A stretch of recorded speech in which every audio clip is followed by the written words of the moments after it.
5 people dead, 2 gravely wounded. A torrent of letters and ciphers sent to newspapers rattled the Bay Area. Sightings popped up everywhere, but the killer's true identity stayed in the dark. The Zodiac Killer. Police and the FBI still haven't caught him. The case remains open. Evidence includes handwritten letters, calls from payphones, a blood-stained scrap from taxi driver Paul Stein's shirt, and multiple ciphers, some solved, none revealing a name. He even taunted detectives. Catch me if you can. This is the Zodiac speaking.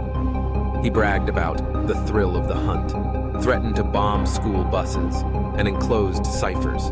Solve them, but don't expect a signature.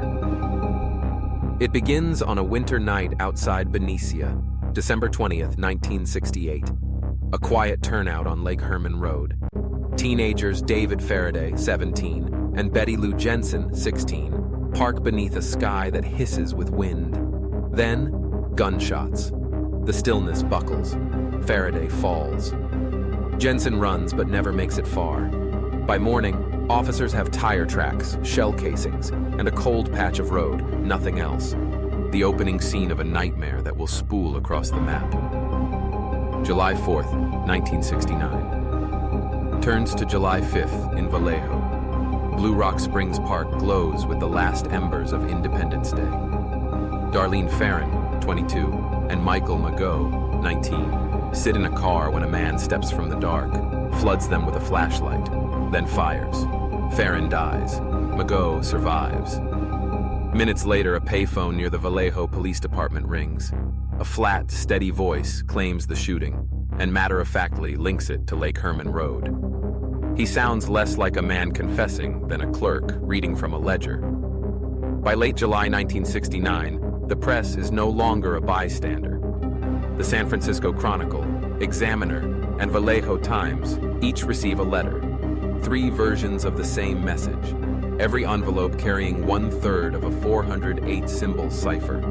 Days later, the Chronicle receives a new letter that opens with a line destined to haunt American true crime. This is the Zodiac speaking. A schoolteacher couple, the Hardens, crack the Z408 within days. What spills out is a boast. Killing is fun, a dark thrill. No name. The performer shows you the props, not the face behind them. September 27th, 1969.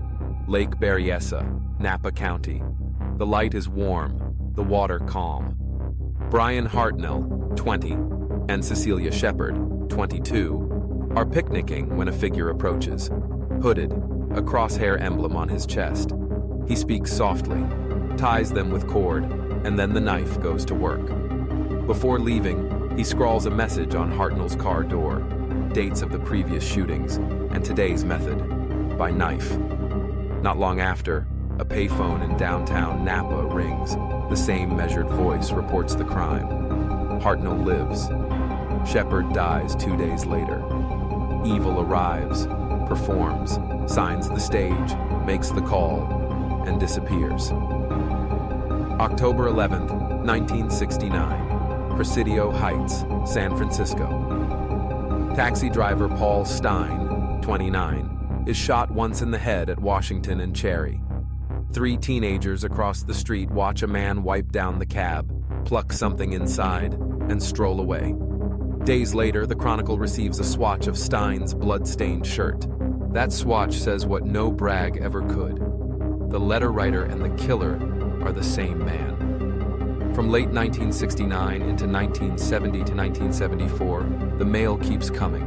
Maps, threats to bomb school buses, new ciphers, Z340, Z13, Z32, each a little trap for the mind. Z340 will sit silent for 50 years until 3 private code breakers finally open it in 2020. Inside, the same voice, gleeful, mocking, and still no name. The mirrors multiply. The face never appears. The confirmed toll stands at 5 dead: Faraday, Jensen, Farron, Shepard, Stein, and 2 survivors, Mageau and Hartnell.